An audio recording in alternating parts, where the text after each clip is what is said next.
Tambah ini Food Ingredients Asia di Bangkok, Food Ingredients Europe yang akan diadakan di Amsterdam, ya. Jadi kita akan pergi ke tempat-tempat ni dan bawa produk vanila kita tadi ni untuk dikenalkan kepada dunia. Sebelum menubuhkan syarikatnya, beliau bekerja dengan sebuah syarikat penyelidikan di mana tugasnya ketika itu adalah menilai dan mengenal pasti jenis tumbuhan yang mempunyai nilai harga yang tinggi.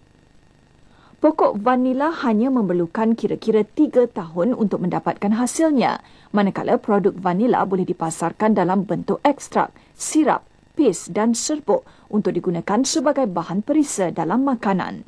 Seperti mana bisnes-bisnes yang lain samalah dengan vanila ni, begitu banyak sekali cabaran yang hebat-hebat semuanya. Yang pertama sekali saya rasa untuk kita convince pihak-pihak jabatan kerajaan yang begitu banyak, yang kebanyakannya kurang faham kerana mereka tidak tahu, tidak arif, jadi kita terpaksa bagi tahu. Dan dalam kita memberi tahu tu tentunya ada sambutan-sambutan yang negatif kadang-kadang. Jadi saya rasa kita harus gigih. Kita harus gigih menghadapi cabaran-cabaran ini, di mana kadang-kadang kita rasa seharusnya perasaan kita tu adalah pihak jabatan-jabatan kerajaan ni memberi bantuan seperti orang nak naik dekat atas bukit, ada tangan hulu ke bawah tarik naik ke atas. Kadang-kadang kita rasa kita kena tolak. Sebab apa kita rasa kita kena tolak ni? Sebab apa ada yang kata, oh ini tak boleh tanam, pokok ni tak boleh tumbuh di Malaysia.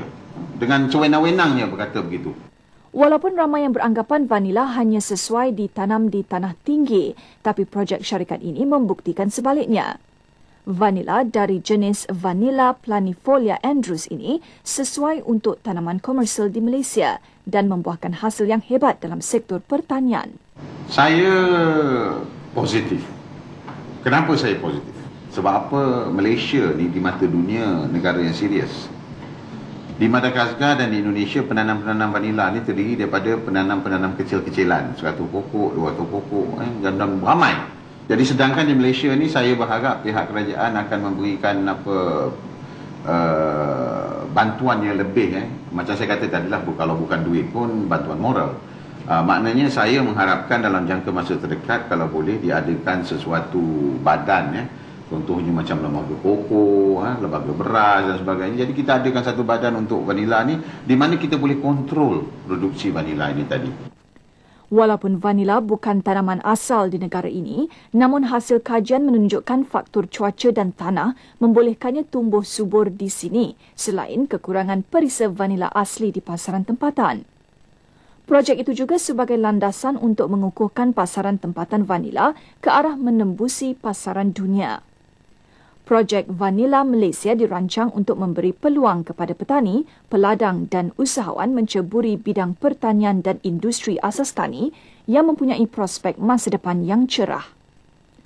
Ladang vanila di Malaysia terletak di beberapa kawasan Felda, antaranya di Felda Air Tawar, Johor, Sungai Koyan, Pahang dan Lembaga Tembakau Negara di Kota Baru, khusus untuk membantu petani Felda menambahkan pendapatan dan mencuba penanaman spesies tumbuhan baru. Saya berminat untuk menyai bersama Orang Tak Timur ni untuk tanaman vanila kerana dia mempunyai potensi yang tinggi. Maksudnya pulangan, iaitu pulangan yang tinggi daripada hasil yang kita tanam tu. Masalah pasaran pun kita tak jadi masalah sebab dia dijanjikan Orang Tak Timur segala pasaran akan dijual kepada Orang Tak Timur, di mana 1 kilo vanila dalam anggaran RM50 sekilo. Orang Tak Timur banyak memberi kita support, lepas tu bimbingan daripada mula sampai akhir. Projek yang kita jalankan di Perak. Saya amat berminat dalam pertanian vanila ni kerana pasaran dunia kekurangan vanila.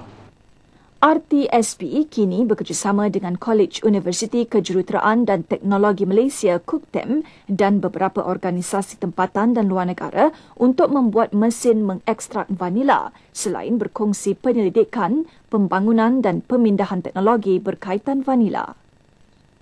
Syarikat ini menerapkan segala aspek skim akreditasi ladang Malaysia SALM serta mempraktis amalan pertanian yang baik GAP bagi jaminan sumber hasil yang halal, suci, bersih untuk kepentingan pengguna selain memainkan peranan sebagai pusat pengurusan projek Vanilla Malaysia. Bagi menjana lagi pendapatan, syarikat ini juga mempunyai produk pertamanya di bawah jenama Malaya Spice untuk pasaran tempatan dan rantau Asia seperti di Thailand, Singapura, Indonesia dan Brunei.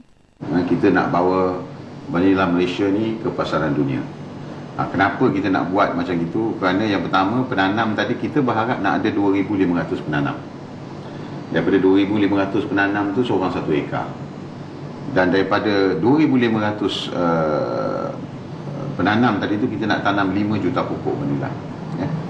Jadi kita mengharapkan penghasilan sejumlah 5 juta kilo ataupun 5,000 tan vanila setahun daripada satu pokok sekilo tadi tu boleh memberikan sekurang-kurangnya kita ni sebagai pengeluar kedua terbesar di dunia menjelang tahun 2010. Sememangnya tanaman vanila ini berpotensi meningkatkan ekonomi negara selain memberi peluang peniaga tempatan, meneroka dan menjadi peneraju dalam pasaran vanila secara global. Begitulah fokus Vanilla Malaysia ke pasaran dunia. Walaupun vanila bukan tanaman asal di negara ini, projek Vanilla Malaysia ini mampu memberi peluang kepada petani, peladang dan usahawan yang ingin menceburi bidang pertanian dan industri asas tani yang mempunyai prospek masa depan yang cerah. Baiklah saudara, seterusnya kita semak pula harga komoditi.